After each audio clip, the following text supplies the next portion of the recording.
नमस्कार. वैशालीज किचन मराठीमध्ये तुम्हा सर्वांचं मनापासून खूप खूप स्वागत. आज आपण कैरीची डाळ कशी बनवायची ती रेसिपी बघणार आहे.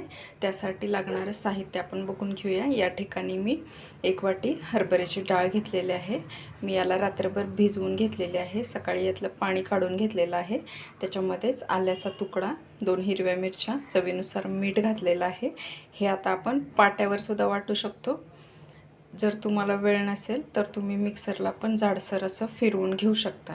आता मी पण मिक्सरलाच फिरवून घेणार आहे. हे या ठिकाणी एक स्वच्छ कैरी धुवून त्याची साल काढून किसून घेतलेली आहे आणि कढीपत्ता पण लागणार आहे, जिरे, मोहरी, हिंग पण लागणार आहे आपल्याला फोडणीसाठी. तर आपण आता मिक्सरमधून ही डाळ जाडसर अशीच वाटून घेणार आहे. कैरीची डाळ मी अशी जाडसर वाटून घेतलेली आहे. आता आपण या ठिकाणी तडका तयार करून घेणार आहे. मी या ठिकाणी पातेलं गरम करण्यासाठी ठेवलेलं आहे. त्याच्यामध्ये थोडंसं तेल घालणार आहे मी. त्याच्यामध्येच आपण मोहरी घालणार आहे. मोहरी तडतडल्यानंतर थोडंसं जिरं घालणार आहे आपण, थोडासा हिंग आणि हळद पण घालणार आहे.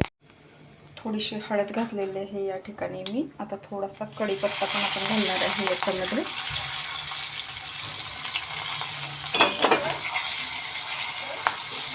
तडका आपण थंड करून घेणार आहे.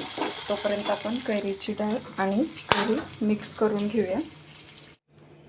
कैरी आणि डाळ मी एकत्र छान मिक्स करून घेतलेले आहे. त्याच्यामध्येच आपण आता हा तडका पण घालून घेऊ, मिक्स करून घेऊया. मग आपली ही कैरीची डाळ खाण्यासाठी तयार होईल. डाळीमध्ये मी तडका पण मिक्स करून घेतलेला आहे. आता ही खाण्यासाठी तयार झालेली आहे. तर कैरीचा सीझन चालू आहे. तुम्हीही नक्की बनवून बघा. ही एकदम सिंपल घरच्या घरी बनणारी रेसिपी आहे.